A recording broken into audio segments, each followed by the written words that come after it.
start with Bo. Where are you at in that situation, and how's that coming along? Yeah, it's a lot of conversations with his agent right now, and nothing's changed in the sense that, we believe Bo's an excellent hockey player that can help our team win. I've maintained the same position that if there's a deal out there that makes sense for us that we think is going to improve our roster, we're open to it. But if there's not, we're not in a situation where we're looking to move him out or looking to move him for futures and stuff like that. It's just for me, we want to help our team win hockey games, and he does that. Are you prepared to match an offer sheet for both? Absolutely, and that's why the position, the moves we've made and the position we've put ourselves in from the cap perspective has been strategic. If you leave just enough room in your cap that where you maybe see a projection on a one-year deal, and then someone comes over the top, you're potentially putting your organization in a really tough spot. And so the moves we've made and decisions we've made for weeks now leading up to this point is with that in mind. And so now we'll be matching and have the opportunity to have a player under contract that we think helps us win. Kevin, you've gotten tougher, you've gotten bigger. Are you confident that there's enough offense on this team, especially with Peterka gone? Yeah, it's a good question, John. I've thought a lot about that, and as we set out our off-season kind of plan, we wanted to be harder to play against. We wanted to be better defensively. We wanted a bit more of a veteran presence. Of course, you want talent, but I think we have a lot of talented players that can produce offensively. We need to be better defensively to put ourselves in a position to take that next step. So the moves we've made, starting with the Peterka trade and right through yesterday, have been with that in mind. And yeah, I want to have skilled players, but I want to have harder players that make that play on both sides of the puck, that compete, and that goes back to what I just laid out. So yeah, I think we have the talent and skill to score goals, and we just needed to clean up some of the other areas. Why Alex Lyon, and just what role do you envision for him? Do you envision him as a backup? Do you want him to push the other guys? Competition. He's a proven goaltender in this league. I think he's a really good veteran. He checks the box of what I just laid out in terms of veteran presence, like high character guy. He's proven in the league. He's played well in his time in the National Hockey League, and he's going to challenge and push. But no, we just think he helps us win hockey games. What do you say? Want to find? I know one of the goals was to find top six help, especially with JJ. Is there a sense of frustration with trying to find that, and maybe having it be a little bit more difficult to go about it?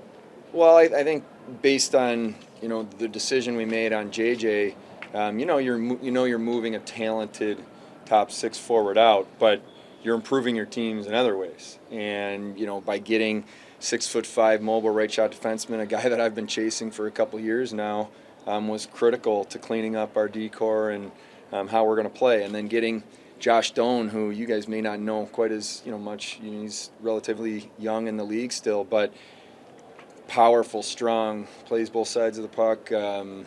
We think he's just going to keep getting better and better. So you're improving your team in a different way. And that was kind of, as we set out this off-season plan, I like skill, of course. You want that. But where we decided to focus our attention and spend the dollars in different ways was to be more competitive, harder player against, better defensively. And that was our goal, and that's why we made the decisions we've made. What was the thought process on Bernard Docker?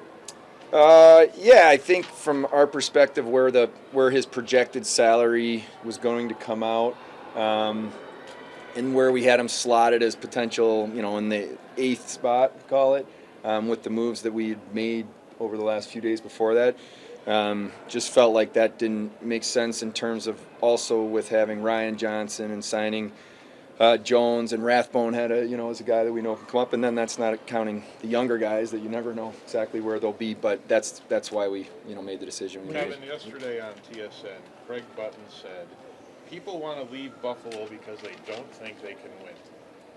We have to earn it. What's your we have to earn it. I mean, nothing changes in the sense of how I've answered this question before. We have to win hockey games. I can stand up here and I can lay out our plan I can tell you exactly why we've made the decisions we've made. I can tell you why I think we've done a good job in terms of putting ourselves in a strategic position when it comes to the Byram situation. But ultimately, we just have to win games starting in October. If we win hockey games, we earn the respect around the league. People won't say stuff like Were that. you surprised that a lot, and I mean a lot of the free agents were off the market before free agents even opened?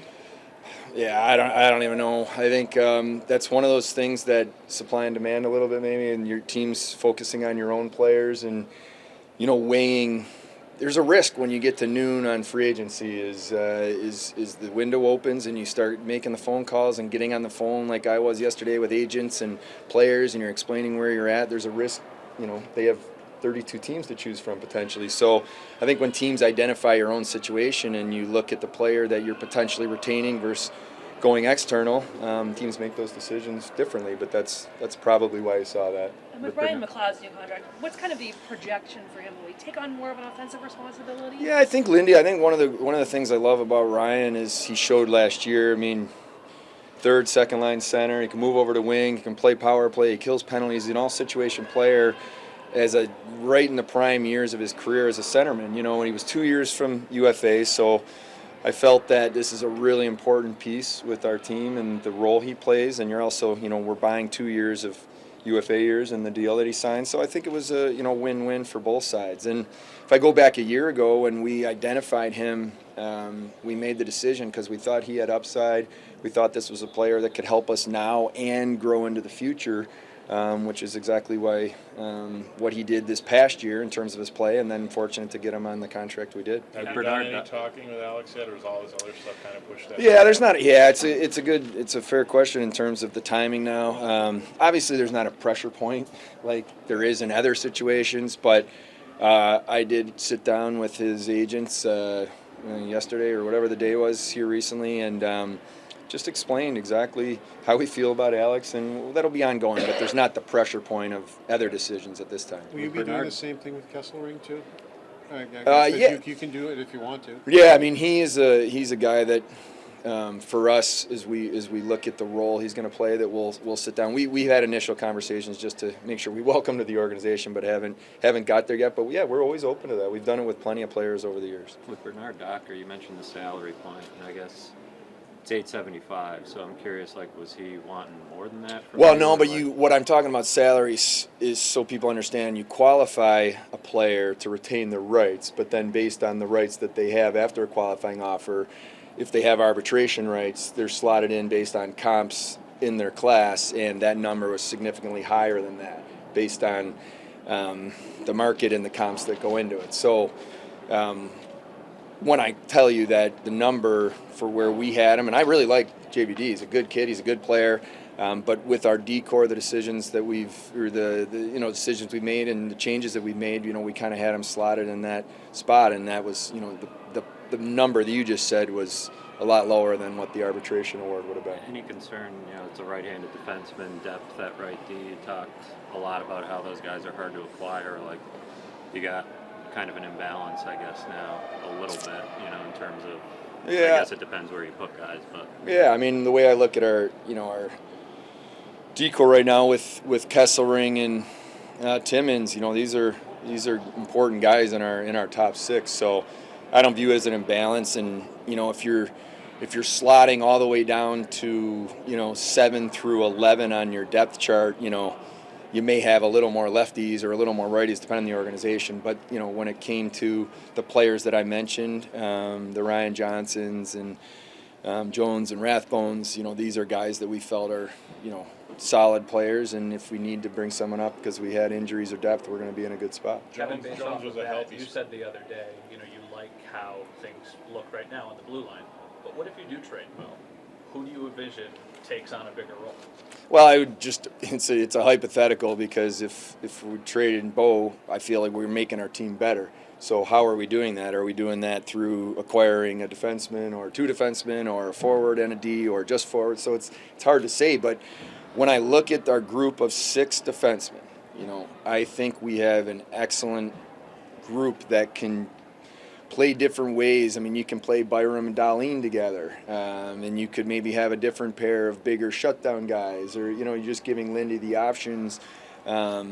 Just depends on how he wants to do it. And in a hypothetical of if we traded Bo, then I just feel like as I opened this, the only reason we'd be doing it is we felt we made our team better. So I just think we'd be in a good position there. Jones was in the NHL all last year, but he was a scratch 36 times. They were deep on defense, but what do you see for him here, and what can he do to get more time? We just think he's a good hockey player, and didn't expect a guy like that to be on the market, in the way we were able to get him. So provides, he's just a talented player. So I think he could play different roles, and I think he's going to come in and push and have competition, which I think is a great thing.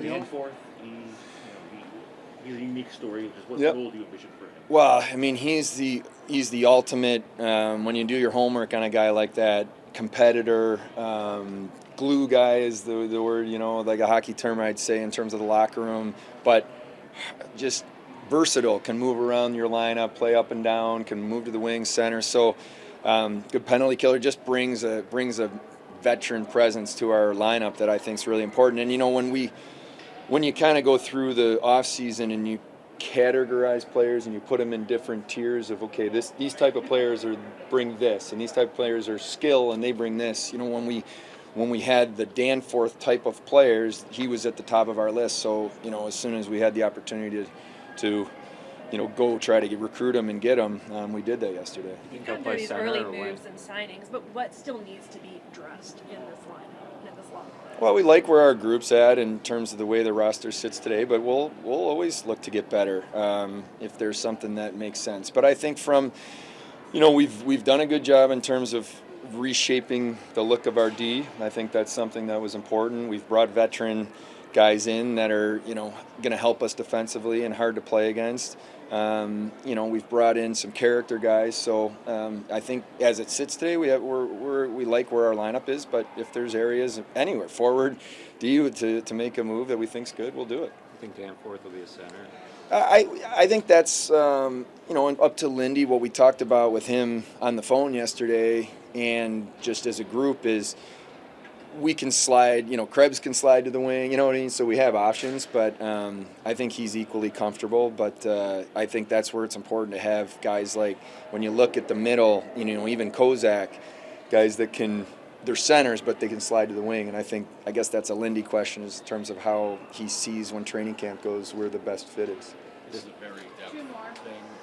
Mason Geertsen has a very particular set of skills. Is that something you felt was lacking, or is that something you felt this group, on the whole, needs to have somebody like that? We needed it.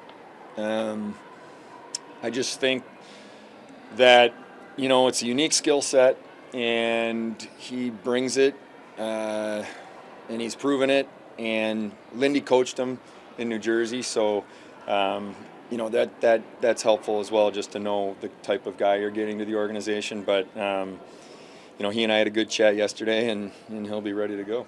There was a report that there's people in management who think the broadcast is too critical. I'm curious if you heard that, what your reaction might be to that. There's a report that broadcast. There was a change in producer on the broadcast, and there was a report that there's people in management who think that the broadcast is too critical. Like our own broadcast? MSG broadcast of the game. No, I love Razor. I think he's funny, and Duffer does a great job. Marty Braun is maybe the most positive guy on the planet. So who do we got? Dan Dunleavy's awesome. Did I miss anyone? Those guys are great. I have no idea what you're talking about, but they're awesome. Can I ask you a quick one on development camp? Sure. A few years ago, there was tons of guys here that were eventually on your NHL roster. A lot of, minor league guys. Pretty light roster this year. I'm just curious why the philosophy changed. Yeah, I don't know if it's a philosophy change as much as a lot of the guys that were in Rochester. It's a taxing year. The goal at this camp is less about being on the ice. It's more about getting familiar with the organization and who's who and what does everybody do and what does it mean to be a Sabre. So a lot of the guys that, maybe in other years would have been here, like Helenius is a perfect example. he's not new to the organization, not just because he's been here and he's been in Rochester. So that's part of it. And then I think sometimes, especially with Rochester's length of the season, you want to make sure they get the rest, and then you get right into their training and, be disruptive in terms of some of the thoughts that if you're bringing guys over. But, so it's a smaller group this year, but, a lot of picks, obviously the picks this year and then last year, other than Consta. So I think it's not as much philosophical, just more probably the way it played out. Is there some perhaps thought to like getting them some face-to-face time with Gallivan? I guess that's the one benefit that I thought. Yeah, like a Hellenius or something. Yeah, they haven't met him and stuff. Yeah, for sure. I mean, that's something we did talk about, but they can do Zoom calls and they're on programs, and Gally's already taken care of that, so it's not as critical. But yeah, I think it is something we did talk about. Thanks. Okay.